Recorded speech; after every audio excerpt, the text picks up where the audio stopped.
দিল্লি একটা বিবৃতি দিয়েছে যে এইসব ঘটনার সঙ্গে ভারত জড়িত নয় বা ভারত এইসব ঘটনা কে মূল্যায়ন করছে না এবং তারা স্পষ্ট করে বলতে চাইছে, আবারও তারা রিপিট করেছে বাংলাদেশ একটি গ্রহণযোগ্য নির্বাচন, ইনক্লুসিভ নির্বাচনের পক্ষে সেটা তারা চায়।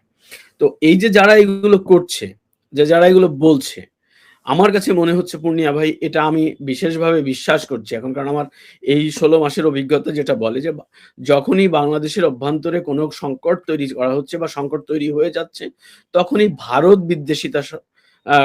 বিদ্বেষী কথা বলে বা ভারতকে আক্রমণ করে এই নজরটাকে ভিন্ন দিকে, এই দৃষ্টিটাকে ভিন্ন দিকে নেওয়া হচ্ছে। আসসালামু আলাইকুম দর্শক, স্বাগত জানাচ্ছি আমাদের নিয়মিত আলোচনা অনুষ্ঠান খোঁজ খবরে, পূর্ণিয়ার খোঁজ এবং পূর্ণিয়ার ভিউ ইউটিউব চ্যানেল এবং ফেসবুক পেজে। আমরা আজকে প্রথমবারের মতো আমাদের সঙ্গে পেয়েছি আপনাদের অনেকেরই পরিচিত সাংবাদিক, লেখক, রাজনৈতিক বিশ্লেষক এবং সমসাময়িক সময়ে যাকে অনেকেই শোতে দেখেন, সোশ্যাল মিডিয়াতে দেখেন, শাহিদুল হাসান খোকন, তিনি আমাদের সঙ্গে আজ যোগ দিয়েছেন। খোকন ভাই, আপনাকে স্বাগত জানাচ্ছি আমাদের দর্শকদের পক্ষ থেকে। দেশ এবং বিদেশের যারা অসংখ্য দর্শক আমাদেরকে প্রতিনিয়ত সহযোগিতা করেন। আমি সরাসরি প্রসঙ্গে যেতে চাই। আমাদের সমসাময়িক দেশের সিচুয়েশন আপনার সবকিছু জানা আছে। আজকে একটা খুব ইন্টারেস্টিং ঘটনা ঘটছে শেষ বিকেলের দিকে এসে। প্রথমে বাংলাদেশ ভারতীয় হাই কমিশনার প্রণব বর্মাকে ডেকে তার একটা খুব বলবো যে এটা একটা উদ্বেগ, উৎকণ্ঠা বলি বা তার কমপ্লেন জানিয়েছে। একজন হাই কমিশনারকে ডেকে পাঠানো, তলব করা তো একটা গুরুত্বপূর্ণ ইস্যু এবং সেখানে তারা বাংলাদেশ বলেছে যে শেখ হাসিনা ভারতের থেকে বাংলাদেশে আগামী নির্বাচন বানচাল করতে যাচ্ছে, সন্ত্রাসী কর্মকাণ্ড করাতে যাচ্ছে, তার লোকজন দিয়ে করাতে যাচ্ছে, আওয়ামী লীগের পলাতক লোকজন তারা ট্রাই করছে, একটা ইস্যু। দ্বিতীয় ইস্যু হচ্ছে ওসমান হাদিকে যারা আঘাত করেছে তারা কেউ কি ভারতে পালিয়ে গেছে কিনা, পররাষ্ট্র দপ্তরে কিন্তু প্রণব বর্মাকে বলছে। এবং যদি না গিয়ে থাকে তাহলে বর্ডারে ভারতকে বলছে হেল্প করতে, আর গিয়ে থাকলে অ্যারেস্ট করে ফিরায় দিতে। পুলিশ বলছে যে না, এখন এরকম কোনো তথ্য নাই। তবে ভারত খুব তড়িৎ একটা উত্তর দিয়েছে, সেটা নিশ্চয়ই আপনি দেখেছেন। ভারত সবকিছু প্রত্যাখ্যান করেছে। এই বিষয়টা আপনি কিভাবে দেখছেন? দেখুন, আমি তো মানে এটি তো মানে ভারত বিরোধী রাজনীতি বাংলাদেশের একটা ট্রেন্ড চালু আছে অনেক আগে থেকে, যে কিছু হলেই ভারতের বিরুদ্ধে অভিযোগ উত্থাপন করে সেটাকে অন্য দৃষ্টিতে বা অন্য জায়গায় নিয়ে যাওয়া হয়। এবং এই ওসমান হাদি হত্যা প্রচেষ্টার পরেও আমার কাছে তাই মনে হয়েছে। এটি জাস্ট বিরোধিতার খাতিরে বিরোধিতা। নাহলে দেখুন, একটি পার্শ্ববর্তী, আমি তো সেই আলোচনাটুকু করলাম, যেটা পার্শ্ববর্তী দেশের কি দায় এমন পড়েছে। এবং ভারত কিন্তু বারবারই একটা কথা বলে এসছে গত ১ বছর, মানে এই ১৬ মাস ধরে ইউনূস জামানায়, যে একটি গ্রহণযোগ্য নির্বাচন এবং উনারা ইনক্লুসিভ ইলেকশনের কথা বলেছেন, যে একটা সর্বদলীয় নির্বাচন প্রত্যাশা করে ভারত। কিন্তু যারা এই অভিযোগটি তুলছে যে ওসমান হাদি ভারতে পালিয়ে গেছে, ভারতকে যে হাই কমিশনকে তলব করা হয়েছে, তারাই আবার কিন্তু এখন বলছে যে ভারত এই হত্যাকাণ্ড মানে ঘটাতে চেয়েছে বা এই হামলাটি ঘটিয়েছে। কিন্তু আসলে ভারত তো বারবার সেটা বলছে না। ভারত বারবার বাংলাদেশকে একটি স্থিতিশীল রাষ্ট্র হিসেবে দেখতে চাইছে। এটি ভারত বারবার বলছে। এবং ভারত এই যে আজকে যে ঘটনাটি আপনি বললেন, যে বাংলাদেশের পক্ষ থেকে পররাষ্ট্র মন্ত্রণালয় থেকে ভারতীয় দূতকে তলব করা হয়েছিল। দেখুন, ভারতীয় দূতকে তলব করা অস্বাভাবিক বা আমি এইটা খুব বিষয় খারাপ কিছু বলব না। এটি ডিপ্লোম্যাটিক একটা আলোচনা করতেই পারেন। কিন্তু যে ইস্যু নিয়ে ডেকে নিয়ে আলোচনা করা হলো, এই ইস্যুটি আমার কাছে মনে হয়েছে যে এটি একটি অপরিপক্কতা সরকারের।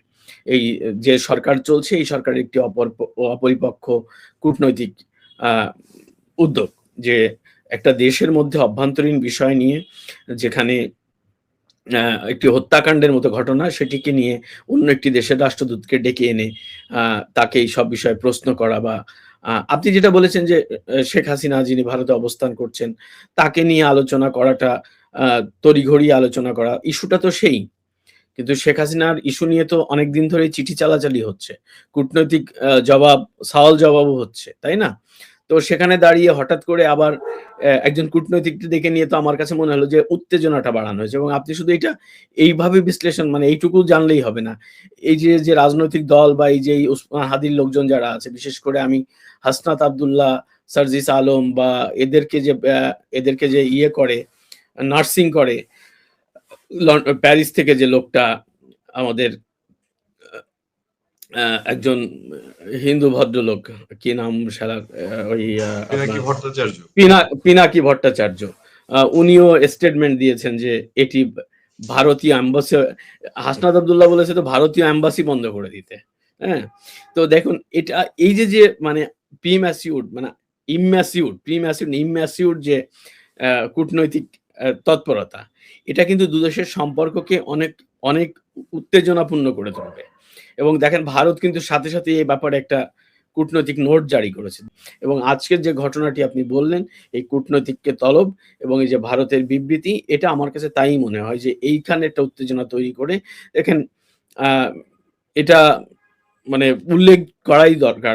না হলে আ সাধারণ দর্শকরা বুঝতে পারবেন না যে দেখেন ভারত কিন্তু প্রতিটা ঘটনা, বাংলাদেশের প্রত্যেকটা ঘটনার সঙ্গে ভারত সাথেই তাদের একটা প্রতিক্রিয়া দিয়ে যাচ্ছে। ইভেন বেগম খালেদা জিয়া অসুস্থ হয়েছেন, নরেন্দ্র মোদী নিজে টুইট করেছেন। হ্যাঁ? উনি ডক্টর ইউনূসকে অভিনন্দন জানিয়েছেন। উনি পরবর্তীতে বিভিন্নভাবে আপনার বিভিন্ন উৎসব, বিভিন্ন দিবসে বাংলাদেশের জনগণকে শুভেচ্ছা জানান। সরকারকে শুভেচ্ছা জানান। তো ভারত কিন্তু বন্ধুত্বের জায়গা থেকে নিজেদেরকে সরিয়ে নেয়নি।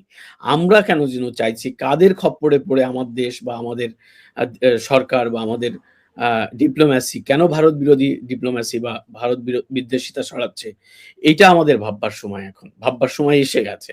কারণ এতে আমাদের তো মঙ্গল বয়ে আনছে না। এতে আমাদের কোন রকম মঙ্গল বয়ে আনছে না। এই ভারত মানে কি বলে যে আ টার্গেটেড ভারত বিদ্বেষ।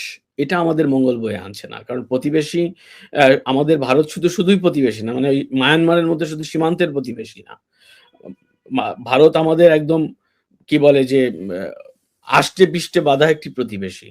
চাল, ডাল, আটা, ময়দা, সুজি থেকে শুরু করে সীমান্তের যে বিষয় আশায় নিরাপত্তা, জাতীয় নিরাপত্তা সবকিছু নিয়েই কিন্তু ভারত আমাদের একজন প্রতিবেশী। সুতরাং তাকে এভয়েড করে, তাকে বাদ রেখে, তাকে সাইড লাইনে বসিয়ে বাংলাদেশের তো কিছু করার নেই। আমরা যতই মুখে যাই বলি না কেন। কাদের খপ্পরে আমরা করছি এইটা দেখার বিষয়।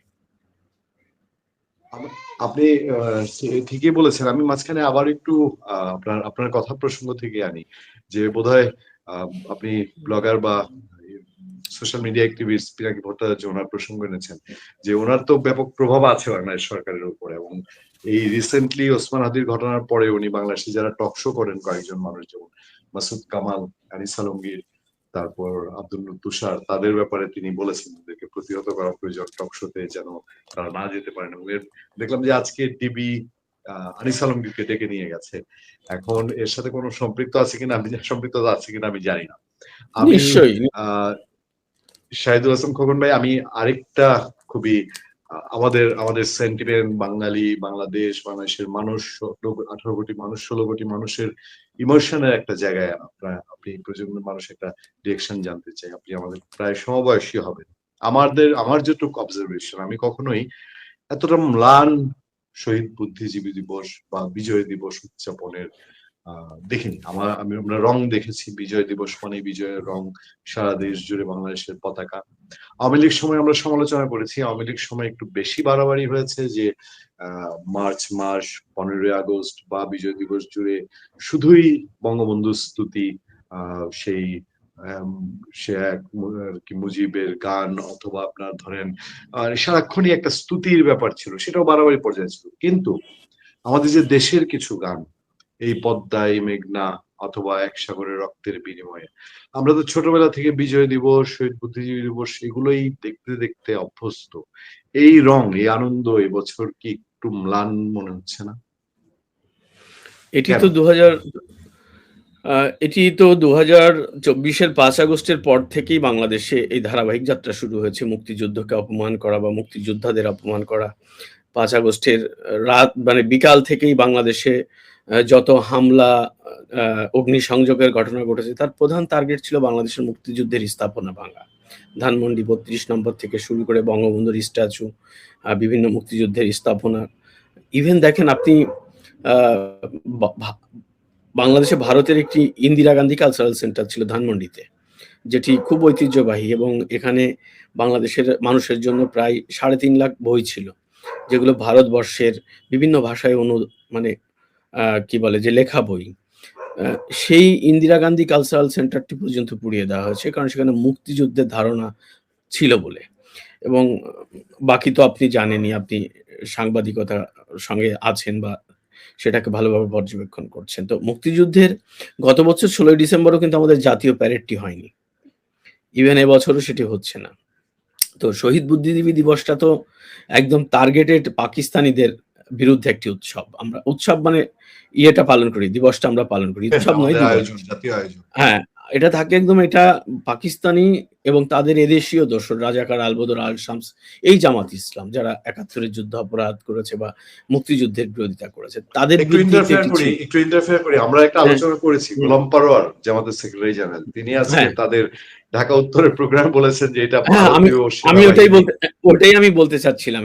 হ্যাঁ, তো জি, এখন হচ্ছে যে ধরুন ইতিহাসের বিকৃতি তো এরা ১ম থেকেই করে এসছে নানাভাবে, নানা কায়দায়, নানা জনকে দিয়ে। ইভেন দেখেন টেলিভিশনের টক শোতে আমরা কোনদিন, আমি তো আমার সাংবাদিকতা জীবনে দেখিনি। আপনি পূর্ণিয়া ভাই দেখেছেন কিনা আমি জানি না। এই শাহরিয়ার কবিরকে আপনি চিনতেন কিনা? ৫ মাস আগেও চিনতেন কিনা? ব্যারিস্টার শাহরিয়ার কবির বা এই যে ব্যারিস্টার ফুয়াদ, যারা এই যে মুক্তিযুদ্ধের বিকৃতি করে টেলিভিশন টক শোতে আসে, যারা নানা ধরনের এমন ধরনের অপ্রীতিকর ঘটনা বলে, যে কথা কোনো বাংলাদেশের মানুষের পক্ষে সহ্য করা সম্ভব না। মুক্তিযুদ্ধের আদর্শের চেতনার মানুষের পক্ষে সম্ভব না। তো সেই জায়গায় দাঁড়িয়ে আজকে যে ঘটনাটি তারা ঘটাচ্ছে, এই যে মিয়া গোলাম পরোয়ারের কথা বললেন, যে বাংলাদেশে ১৪ই ডিসেম্বর ১৯৭১ সালে পাকিস্তান একই ভারতীয় বাহিনী বাংলাদেশের বুদ্ধিজীবীদের হত্যা করছে। এই যে ন্যারেটিভ তৈরি করছে তারা, এটি কিসের? এটি পাকিস্তানকে সেভ করার। এটি তাদের হত্যাযজ্ঞকে আ বাঙালির হৃদয় থেকে মুছে দেওয়ার প্রচেষ্টা। এটি তাদেরকে, মানে তাদের দলকে পরিশুদ্ধ করার প্রচেষ্টা। কিন্তু এটা কি হয়? ইতিহাস বদলানো যায়? আজকে কারা যাবে শ্রদ্ধা জানাতে? দেখেন, এই যে একটা জিনিস বারবার বলা হয়, আমি আওয়ামী লীগের পক্ষে বলছি না। আমি দেশের পক্ষে, বাস্তবতার পক্ষে যদি বলতে হয় আমাকে, তাহলে এটা তো আজকে আমরা নানাজন নানাভাবেই বলি যে আওয়ামী লীগ মুক্তিযুদ্ধের চেতনা নিয়ে ব্যবসা করেছে।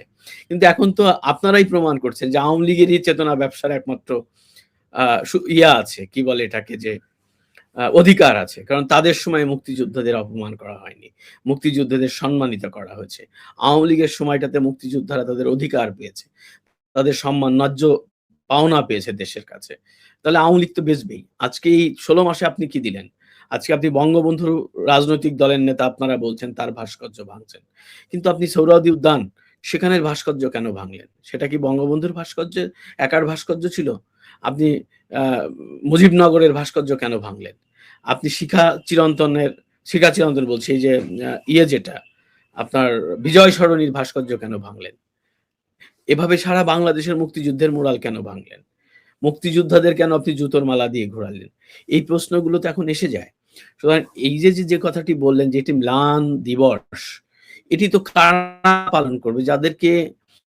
যারা পালন করতে যাবে, এই যে আপনি রাজশাহী ইউনিভার্সিটিতে দেখেননি? মুক্তিযুদ্ধের সপক্ষের একটি শিক্ষক সমাজ আ শ্রদ্ধা জানাতে গেছিল বুদ্ধিজীবী স্মৃতিসৌধে রাজশাহীতে। সেখানে শিবিরের ছাত্র, ইভেন সেখানে একজন নেতৃত্ব দিয়েছে যে রাকসুতে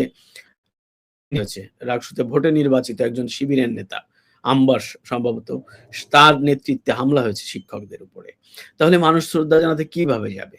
এটি অঘোষিত একটা নিষেধাজ্ঞা যে মুক্তিযুদ্ধের কোনো স্মৃতি, মুক্তিযুদ্ধের কোনো আম কি বলে যে স্থাপনায় যাওয়া যাবে না, শ্রদ্ধা জানানো যাবে না, মুক্তিযুদ্ধের কথা বলা যাবে না। এটি তারা মুখে বলছে না, কিন্তু এটা দেখেন না, মুক্তিযুদ্ধ নিয়ে কত বড় রসিকতা। আপনি জামাত ইসলামের নেতা বলছে যে বাংলাদেশের শহীদ বুদ্ধিজীবীদের হত্যা করেছে ইন্ডিয়া। মানে এর চেয়ে আর কি হতে পারে? যারা দেশ স্বাধীন করে দিল, তাদের ১৫,০০০ আ মানুষ জীবন দিয়ে দিল সেই দেশটার জন্য। ৳২৬২,০০,০০০ আ ৳২,৬২,০০,০০০ সেই কি ৳২৬২,০০,০০,০০০ সরি। ৳২৬২,০০,০০,০০০ ১৯৭১ সালে শরণার্থীদের জন্য খরচ করল যে দেশটি, তারা নাকি বুদ্ধিজীবী মেরে দিল। যে জায়গায় এ তো আমাদের কোনো, মানে আমাদের আর কি আছে? এই প্রজন্মের কাছে কি আছে? আমরা তো মুক্তিযুদ্ধ দেখিনি। কিন্তু মুক্তিযুদ্ধ তো, আমার পরিবারে অনেকেই মুক্তিযুদ্ধ করেছেন। অনেকে বেঁচে আছেন, বেঁচে ছিলেন। আ তারা আমার একজন শহীদ আছেন, আমার নানা। তো আমরা তো মুক্তিযুদ্ধ পরিবারে বড় হয়েছি। মুক্তিযুদ্ধটা আমার কাছে একটু অন্য আবেগ, অন্যরকম অনুভূতি, যেটাকে আমি লালন করে বড় হয়েছি। ছোট থেকে আজকে এই পর্যন্ত এসেছি। হঠাৎ করে আমার সেই ছেদ পড়াটা আমার কাছে ভীষণ দুঃখজনক। আমি অনুভব করছি যে দেশের মুক্তিকামী মানুষ, মুক্তিযুদ্ধের চেতনার আদর্শের লালন করা মানুষ, তারা কত কষ্টে আছে। তাদের কি রক্তক্ষরণ হচ্ছে, এটা আমি অনুভব করছি। সুতরাং এই জায়গাটিতে আপনি যে প্রশ্নটি করেছেন যে আসলে এটি আর কি বলবো? এটি আসলে বাংলাদেশ এখন কি পাকিস্তান পন্থা, পাকিস্তানের প্রেসক্রিপশনে, পাকিস্তান এম্বাসি এবং তাদের প্রেসক্রিপশনেই মূলত বাংলাদেশটা পরিচালিত হচ্ছে। সুতরাং এই পরিস্থিতি থেকে উত্তরণ হওয়া না পর্যন্ত, এই পাকিস্তানপন্থী সরকার দেশ থেকে আ নিপাত না হওয়া পর্যন্ত আমাদের এই কষ্ট দূর হওয়ার কোনো সুযোগ নেই। দেশের সবচেয়ে বেশি এখন যে বিষয়টা আলোচিত হচ্ছে রাজনৈতিক নেতৃত্ব এবং তিনি ইনকিলাব মঞ্চের মুখপাত্র ওসমান হাদি, তাকে যেভাবে আঘাত করা হয়েছে, যেভাবে তিনি আহত হয়েছেন, তাকে মেরে ফেলার চেষ্টা করা হয়েছে এবং এর পরবর্তী যেসব বিষয় দেশে ঘটছে, সব রাজনৈতিক দলের মধ্যে একে অন্যকে দোষাদোষির একটা অবস্থা। তারপর তারকে যারা সিসিটিভি ফুটেজে যে দুজনকে দেখা যাচ্ছে, এটা তো আজকে টেকনোলজির যুগে এটা খুব সাংঘাতিক, এবং সিসিটিভি ফুটেজে যেহেতু পাওয়া গেছে, এরপরে হঠাৎ করে তারা উধাও বলা যায়, ঢাকা থেকে তারা একরকম ওয়ান কাইন্ড অফ উধাও হয়ে গেছেন। তাদেরকে এখন পর্যন্ত আমরা 14 ডিসেম্বর মহান শহীদ বুদ্ধিজীবী দিবসে রাত 10টা নাগাদ যখন কথা বলছি, তখন পর্যন্ত তাদেরকে গ্রেফতারের কোনো খবর পাওয়া যায়নি।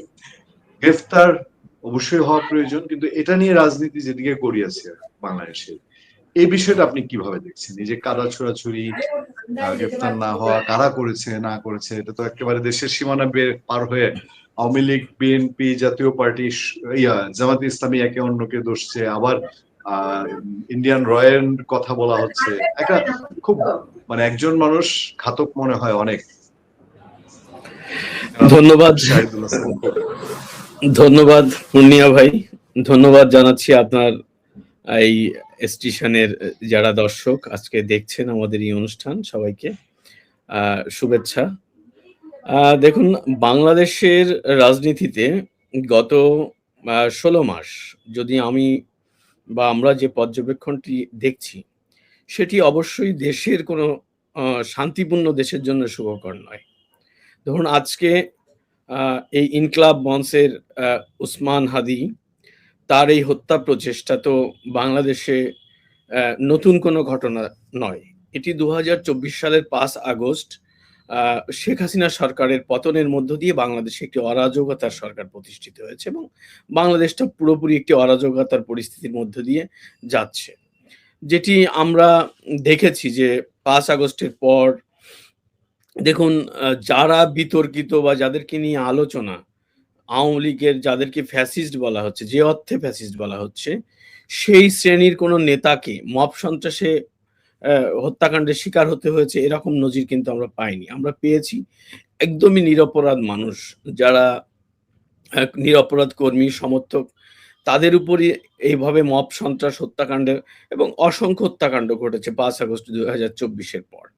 তারই ধারাবাহিকতায় কিন্তু বাংলাদেশের এই আইন শৃঙ্খলা পরিস্থিতির অবনতিটা চলছিল এবং সর্বশেষ যে ঘটনাটি ঘটেছে, এই ওসমান হাদির উপরে যে হামলাটি হয়েছে, সেই হামলাটি অবশ্যই নিন্দনীয়। অবশ্যই সেটি আমরা আমাদের কারো কাছেই হতে পারে না, কোনো সভ্য সমাজের কাছে সেটি কাম্য হতে পারে না। কিন্তু এটি তো প্রথমত রাষ্ট্রের একটি চরম ব্যর্থতা। রাষ্ট্র এই ব্যর্থতার দায় রাষ্ট্রকেই নিতে হবে, কারণ একজন মানুষ, সে যেভাবেই যতটুকু যা কিছু হোক না কেন, সে যেখান থেকেই আসুক না কেন, তার অস্তিত্ব বা তার অবস্থান যাই হোক না কেন, সে এই মুহূর্তে একটা পার্টি বা একটা আদর্শের নেতৃত্ব দিয়ে আসে। সেই আদর্শ আমি স্বীকার করি আর না করি, কিন্তু সে তো সেই আদর্শ লালন করে, তার একজন নেতা সে। তো তার উপরে প্রকাশ্য দিবালোকের রাস্তায় মানে আগ্নেয়াস্ত্র দিয়ে, এমন না যে তাকে পিটিয়ে বা তাকে ধাক্কা দিয়ে, এরকম না, একদম সরাসরি আগ্নেয়াস্ত্র দিয়ে গুলি করা হয়েছে। এটি খুবই একটি দেশের আইন শৃঙ্খলা পরিস্থিতি বা একটি দেশের যে অস্থিতিশীল পরিবেশ, সেটি প্রমাণের জন্য আর অন্য কিছুর প্রয়োজন হয় না। এখন আপনার যে প্রশ্নটি, যে রাজনৈতিক কাদা ছোড়াছুড়ি, দেখুন, এই যে ছেলেটিকে যার উপরে হত্যা প্রচেষ্টা হয়েছে, যে ছেলেটিকে আক্রমণ করা হয়েছে, এ কিন্তু রাজনীতিতে খুব বেশি জনপ্রিয় বা অতীতের অনেক বড় বড় নেতার সমকক্ষ কোনো নেতা নয়, বা অতীতে কোনো নেতা ছিল না। আমরা 5 আগস্টের পরেই মূলত তাকে নানাবিধ কর্মকাণ্ড এবং তার মধ্যে ম্যাক্সিমাম বিতর্কিত কর্মকাণ্ডের সঙ্গে সংযুক্ত থাকার কারণে দেখেছি। আমরা কখনো দেখেছি যে ধানমন্ডিতে বঙ্গবন্ধু ভবন ভাঙার সময় তাকে দেখেছি, কখনো সে অশ্লীল ভাষায় রাজনৈতিক বক্তব্য দেওয়ার সময় তাকে দেখেছি। এই ধরনের বিভিন্ন ধরনের সময় সে কিন্তু আলোচনায় এসেছে। তাকে রাজনৈতিকভাবে হত্যা করা হতে পারে বা হবে, এই ব্যাপারটিকে নিয়ে আমরা আলোচনা একদম উড়িয়ে দিতে পারি না। এটি উড়িয়ে দেওয়ার বিষয় না। কিন্তু যে স্টাইলে এই আলোচনাটি হচ্ছে, সেটি দেশের রাজনীতির জন্য একটি চরম আ কি বলে যে অন্ধকার সময় এটি প্রমাণ করছে। কারণ দেশের রাজনৈতিক যে পরিস্থিতি এখন এই মুহূর্তে চলছে, ধরুন আপনি যেটা বললেন যে ১ম এ এটি নিয়ে বিএনপি, জামাত এবং এই যে হাদির যে সমর্থক উসমান হাদির, তাদের মধ্যে একটা ত্রিমুখী লড়াই আমরা ১ম দিনটাতে দেখেছি, ১ম সময়টুকু। এরপরে দেখলাম আমরা মির্জা আব্বাসের মতো একজন বর্ষীয়ান নেতা, তিনি আ ঢাকা মেডিকেলে হাদিকে দেখতে গিয়েছেন। তিনি সেখানে লাঞ্ছিত হয়েছেন। তার ভিডিও ফুটেজ আমরা দেখেছি। পত্রিকায়ও এসেছে এবং বিএনপি, জামাত বা শিবির পাল্টাপাল্টি বক্তব্য দিয়েছে এটি নিয়ে। হঠাৎ করে সেটাকে আবার ডাইভার্ট করা হয়েছে যে না, এটি আওয়ামী লীগের আ নেতৃত্বে হয়েছে এবং সেখানে আপনি যেটা বললেন যে আমাদের বন্ধুপ্রতিম রাষ্ট্র ভারত, পার্শ্ববর্তী প্রতিবেশী রাষ্ট্র। এখন যদিও বন্ধুপ্রতিম রাষ্ট্র বলতে অনেকটা সংকোচ বোধ করতে হচ্ছে বা সংশয় তৈরি হচ্ছে যে আসলেই বন্ধুপ্রতিম কিনা। কারণ ইউনূস জামানায় ভারতের সাথে সুসম্পর্ক বা ভালো কোনো সম্পর্ক নেই। সুসম্পর্ক তো সম্পর্কই নেই বলা যায়। তো সেই সময় দাঁড়িয়ে সেই দেশটার গোয়েন্দা সংস্থা যেটি বললেন যে RAW বা আওয়ামী লীগের যোগসাহায্য সেই হত্যাকাণ্ডে, এমনটি কিন্তু বলা হচ্ছে। কিন্তু এই যে যুক্তি, এই যুক্তি সবগুলোই আমার কাছে হাস্যকর মনে হয় বা মনে হয়েছে যে রাজধানী ঢাকার মধ্যে সিসিটিভি ক্যামেরায় ফুটেজ দেখা গেছে যে ছেলেটিকে হন্তারক বানানো হচ্ছে, যাকে হত্যা করে পালিয়েছে। তাকে দেখা যাচ্ছে হাদির সঙ্গে তার ছবি দেখা যাচ্ছে। কখনো বিএনপি নেতাদের সঙ্গে দেখা যাচ্ছে। কখনো আবার জামাতের যে ঢাকা ইউনিভার্সিটির ভিসি হয়েছে, ভিসি বলছি সরি, ভিপি হয়েছে।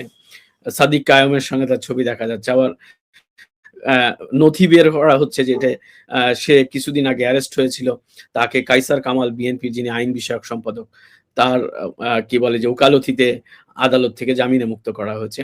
তো এই যে বিচ্ছিন্ন ঘটনা, এই ঘটনাটি সরকার এইভাবে উপস্থাপন হওয়ার সুযোগ দেওয়া উচিত হয়নি।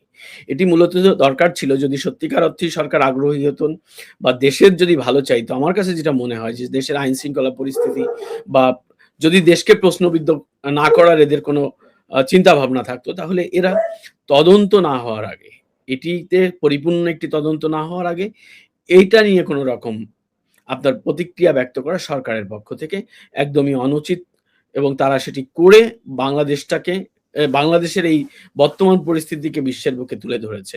যে একটা পার্শ্ববর্তী দেশ এই এই সময়ের একজন নেতা, মানে এতটুকু নেতা, আমি বলব সে ছোট নেতা। কারণ বাংলাদেশে অনেক বড় নেতাও এখন রাজনীতিতে আছেন। বিএনপি আছে, জামাতি আছে বা জাতীয় পার্টি আছে, আওয়ামী লীগেরও অনেক নেতা আছে। অনেক অন্যান্য রাজনৈতিক দলের নেতারা তো আছে। সেখানে হাদির মতো একজন নেতাকে পার্শ্ববর্তী দলের দেশের একটি অ্যা গোয়েন্দা সংস্থা মানে হত্যা করতে যাবে। এই কথাটি একদমই হাস্যকর পর্যায়ে নিয়ে যাওয়া হয়েছে হত্যা প্রচেষ্টাটাকে বা এই ঘটনাটাকে। খোকন ভাই, আপনি খুব ইন্টারেস্টিং, আপনি যে পয়েন্টটা মার্ক আউট করেছেন যে মবের প্রতিফলন, মবকে আমরা এই সরকারের সময় আমরা দেখেছি শুরু থেকে আত্মবোধী এখন পর্যন্ত, মানে মব জিনিসটা খারাপ, এটা বন্ধ করতে হবে। গভর্নমেন্টের অ্যাটিটিউড, বডি ল্যাঙ্গুয়েজে এটাকে আমরা দেখি যে তারা সব সময় এটাকে অ্যাভয়েড করেন। মনে হয় যে মবকে আরো প্যাট্রোনাইজ করা এখন এত খারাপের দিকে যাচ্ছে। সবসময় বলে যে ওই যে নগরে আগুন লাগলে তো দেবালয় রক্ষা পায় না। কিন্তু একদম, এটা আপনি যখন বলবেন তখনই আপনাকে বলা হচ্ছে যে আপনি কি আর কারো এজেন্ট কিনা, অন্য কারো পারপাস সার্ভ করছেন কিনা। একদমই, মানে একদমই। এটা করতে গিয়ে আরো বেশি প্রবলেম ক্রিয়েট করছে। Thank you very much Shahidul Hasan Khokon ভাই। আমি আপনার কাছে আবারও ধন্যবাদ জানিয়ে আজকের অনুষ্ঠান এখানে শেষ করতে যাচ্ছি এবং নিশ্চয়ই দর্শকদের পক্ষ থেকে, আমাদের পক্ষ থেকে আবারও আপনার আমন্ত্রণ থেকে গেল। সামনে নিশ্চয়ই আমরা আবারও আপনার সঙ্গে বসবো, আবারও কথা বলবো। ভালো থাকবেন, সুস্থ থাকবেন। জি, thank you very much. Thank you. আপনাকেও ধন্যবাদ পূর্ণিয়া ভাই। আবারও আপনার দর্শকদের ধন্যবাদ যারা এই অনুষ্ঠানটি দেখলেন।